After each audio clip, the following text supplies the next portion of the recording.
Hello everyone, welcome back to my channel. आज है 30 अगस्त और आज हम लोग पढ़ेंगे 30 अगस्त के सभी इंपॉर्टेंट करंट अफेयर्स के क्वेश्चंस को और साथ ही सभी क्वेश्चन से जुड़े इंपॉर्टेंट फैक्ट्स भी डिस्कस करेंगे। तो चलिए स्टार्ट करते हैं आज का सेशन। तो आज का पहला सवाल है, राष्ट्रीय खेल दिवस कब मनाया जाता है? तो हर साल 29 अगस्त को राष्ट्रीय खेल दिवस के तौर पर मनाया जाता है, जो कि पूर्व भारतीय हॉकी खिलाड़ी मेजर ध्यानचंद की जयंती के उपलक्ष्य में मनाया जाता है। मेजर ध्यानचंद का जन्म 29 अगस्त साल 1905 को हुआ था, जो कि उत्तर प्रदेश के रहने वाले थे। इन्हें हॉकी के जादूगर के नाम से भी जाना जाता है। इस दिवस का मुख्य उद्देश्य है मेजर ध्यानचंद की उपलब्धियों को याद करना, साथ ही खेल, संस्कृति और फिटनेस को बढ़ावा देना। साल 2012 में यह दिवस पहली बार मनाया गया था। साल 2025 में 3 दिन के राष्ट्रीय फिटनेस और खेल आंदोलन के रूप में यह दिवस मनाया जा रहा है, जो कि 29 से 31 अगस्त तक यह अभियान चलाया जाएगा, जो कि केंद्रीय खेल मंत्रालय द्वारा फिट इंडिया मिशन के अंतर्गत इस अभियान का आयोजन किया जा रहा है। इस अभियान को नाम दिया गया है 1 घंटा खेल के मैदान में।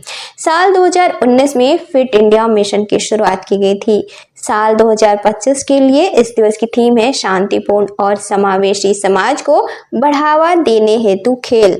अब मेजर ध्यानचंद की थोड़ी उपलब्धियों को देखते हैं। तो मेजर ध्यानचंद साल 1928, 1932 और साल 1936 के ओलंपिक में भारत को स्वर्ण पदक दिलाने में इन्होंने महत्वपूर्ण भूमिका निभाई थी। लेकिन फिर भी इतनी उपलब्धियों के बावजूद भी मेजर ध्यानचंद, जो कि भारत के नहीं हॉकी के जादूगर कहे जाते हैं, ये भारत के सर्वोच्च नागरिक सम्मान भारत रत्न पाने के काबिल नहीं है, क्योंकि आज तक इन्हें भारत के सर्वोच्च नागरिक सम्मान भारत रत्न से सम्मानित नहीं किया गया है। तो आंसर हो जाएगा ऑप्शन डी, 29 अगस्त। अगला सवाल है, हाल ही में किस राज्य सरकार द्वारा भिक्षावृत्ति को रोकने के लिए विधेयक पारित किया गया है? तो भिक्षावृत्ति निषेध बिल 2025 हाल ही में मिजोरम में पारित किया गया है। इसका मुख्य उद्देश्य है राज्य में भिक्षावृत्ति पर प्रतिबंध लगाना, साथ ही प्रभावित व्यक्तियों का पुनर्वास और स्थायी आजीविका इनकी सुनिश्चित करना।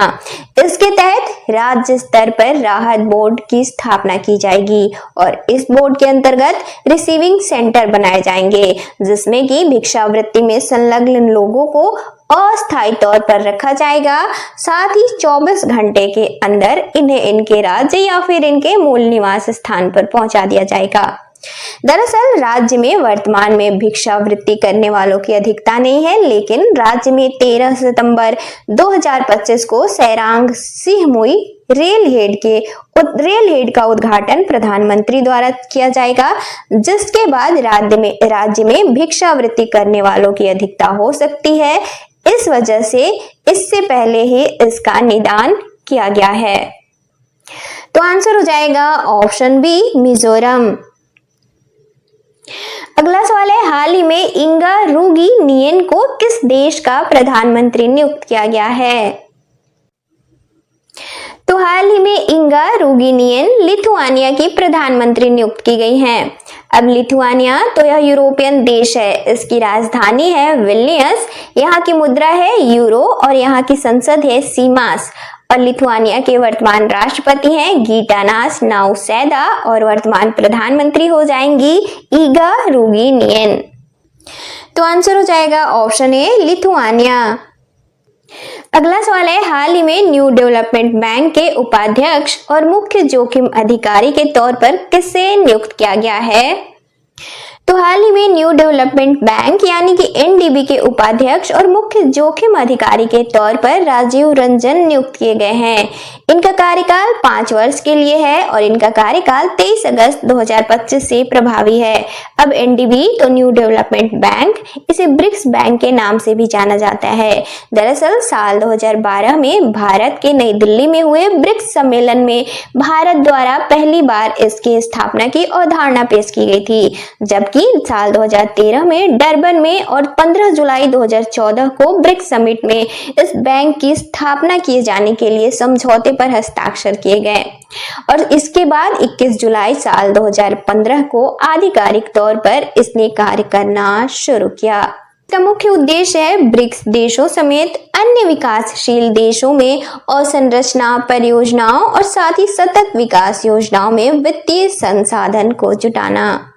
तो आंसर हो जाएगा ऑप्शन सी, राजीव रंजन। अगला सवाल है, हाल ही में किस राज्य सरकार द्वारा समय पर पेंशन वितरण के लिए ई भविष्य पहल की शुरुआत की गई है?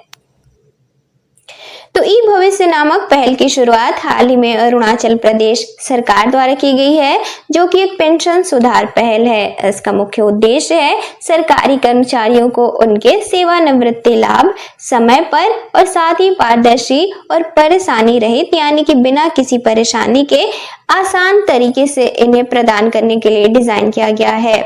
साथ ही अगले 3 वर्षों में 95% से अधिक पेंशन मामलों को सही करने का लक्ष्य रखा गया है। यह पहल राज्य की व्यापक सुधार योजना Pema 3 year of reforms and growth का हिस्सा है, जिसका उद्देश्य है पेंशन धारकों में जवाबदेही और दक्षता को लाना। तो आंसर हो जाएगा ऑप्शन बी, अरुणाचल प्रदेश। अब अरुणाचल प्रदेश, तो अरुणाचल प्रदेश की राजधानी है ईटानगर। यहाँ के वर्तमान मुख्यमंत्री हैं पेमा खांडू, वर्तमान राज्यपाल हैं कैवल्य त्रिविक्रम परनाइक। अब अरुणाचल प्रदेश सीमा किनसे साझा करता है? तो 2 राज्यों से और 3 अंतरराष्ट्रीय सीमा साझा करता है। दक्षिण में असम से, जो कि राज्य है, दक्षिण पूर्व में नागालैंड से, ये भी राज्य है, और अंतरराष्ट्रीय सीमा पूर्व में म्यांमार से साझा करता है। इसके अलावा पश्चिम में भूटान से और उत्तर में चाइना से साझा करता है। अगला सवाल है, हाल ही में भारतीय सेना द्वारा कहां टेरियर साइबर क्वेस्ट 2025 का आयोजन किया गया है? तो टेरियर साइबर क्वेस्ट 2025 हाल ही में भारतीय सेना द्वारा आयोजित किया गया है, जो कि आईआईटी मद्रास के इंडियन आर्मी रिसर्च सेल और साइबर पीस फाउंडेशन के सहयोग से आयोजित किया गया है। कहाँ किया गया है इसका आयोजन? तो नई दिल्ली में। इसका मुख्य उद्देश्य है देश के सबसे तेज दिमाग वालों को एक मंच प्रदान करना, साथ ही इन्हें डिफेंस और साइबर सुरक्षा में नवाचार और समाधान के लिए प्रोत्साहित करना। यह पहल डिकेड ऑफ ट्रांसफॉर्मेशन अभियान का हिस्सा है। तो आंसर हो जाएगा ऑप्शन डी, नई दिल्ली।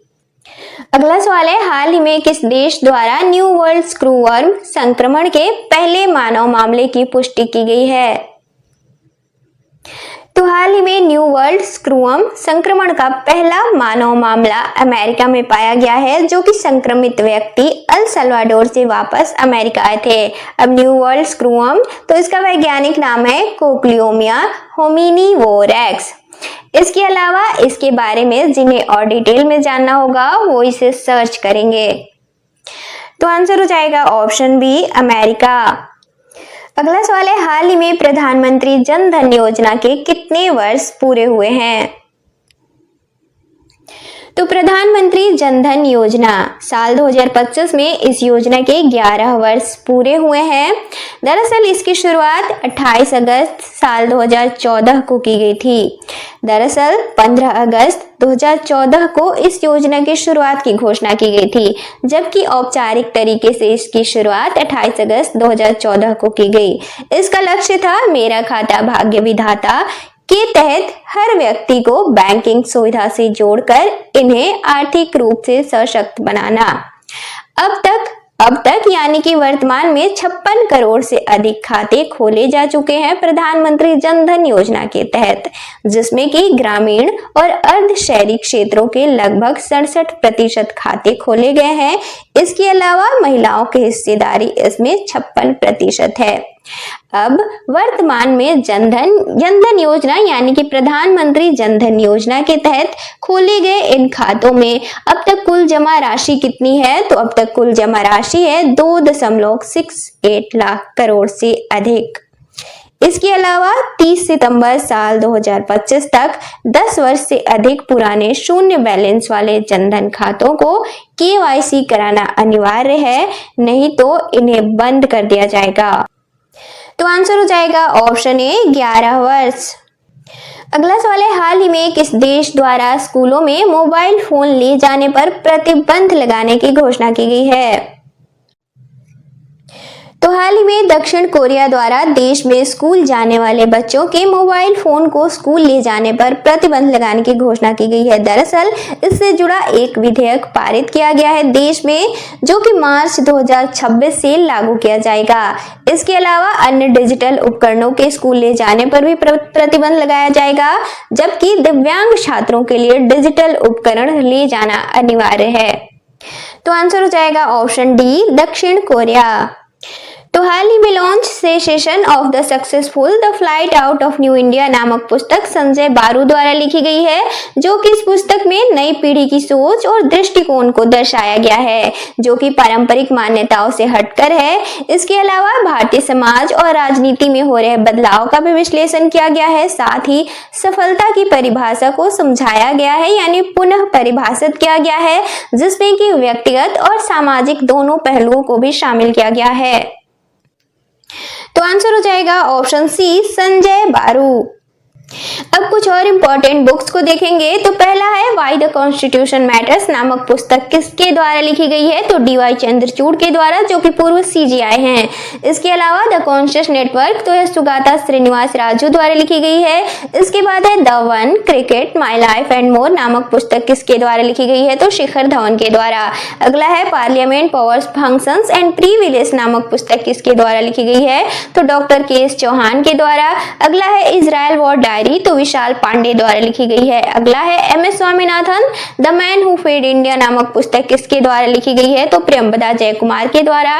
इसके अलावा the chief minister and the spy, तो अमरजीत सिंह दुलत द्वारा लिखी गई है। अगला है Kargil war, the turning point, तो मगोद बसप्पा रविंद्रनाथ के द्वारा लिखी गई है। अगला है विटनेस, तो साक्षी मलिक के द्वारा लिखी गई है। अगला है PMO, prime minister office through the years, तो यह हिमांशु रॉय द्वारा लिखी गई है। अगला है the diary of a cricketers wife, तो यह पूजा पुजारा द्वारा लिखी गई है। अगला है द आइडिया ऑफ डेमोक्रेसी, तो इसके लेखक है सैम पित्रोदा। अब कल के क्वेश्चंस का रिवीजन करेंगे।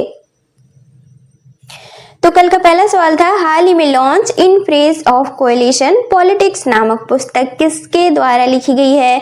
तो इसका राइट आंसर था ऑप्शन बी, मनोज कुमार झा। अगला सवाल था, हाल ही में भारतीय मुक्केबाजी महासंघ के अध्यक्ष कौन नियुक्त किए गए हैं? तो इसका राइट आंसर था ऑप्शन डी, अजय सिंह। अगला सवाल था, हाल ही में आईपीएल से संन्यास लेने वाले खिलाड़ी कौन हैं? तो इसका राइट आंसर था ऑप्शन ए, रविचंद्रन अश्विन। अगला सवाल था, 1 सितंबर 2025 से नो हेलमेट नो फ्यूल नामक सड़क सुरक्षा अभियान की शुरुआत किस राज्य में की जाएगी? तो इसका राइट आंसर था ऑप्शन डी, उत्तर प्रदेश। अगला सवाल था, निम्न में किसके द्वारा प्रोजेक्ट आरोहण की शुरुआत की गई है? तो इसका राइट आंसर था ऑप्शन बी, भारतीय राष्ट्रीय राजमार्ग प्राधिकरण। अगला सवाल था, मैत्री अभ्यास भारत और किस देश से संबंधित है? तो इसका राइट आंसर था ऑप्शन ए, थाईलैंड। अगला सवाल था, भारत समुद्री सप्ताह 2025 का आयोजन कहाँ किया जाएगा? तो इसका राइट आंसर था ऑप्शन सी, मुंबई। अगला सवाल था, हाल ही में सरदार पटेल, बिरसा मुंडा और अटल बिहारी वाजपेयी की जन्म शताब्दी कार्यक्रम के लिए गठित की गई समिति के अध्यक्ष कौन होंगे? तो इसका राइट आंसर था ऑप्शन ए, नरेंद्र मोदी। अगला सवाल था, हाल ही में पशु रक्त आदान और रक्त बैंकों के लिए पहली बार राष्ट्रीय दिशा निर्देश किसके द्वारा जारी किया गया है? तो इसका राइट आंसर था ऑप्शन सी, पशुपालन और डेयरी विभाग। और कल का लास्ट क्वेश्चन था, फीडे शतरंज विश्व कप 2025 का आयोजन किस राज्य या फिर केंद्र शासित प्रदेश में किया जाएगा? तो इसका राइट आंसर था ऑप्शन ए, गोवा।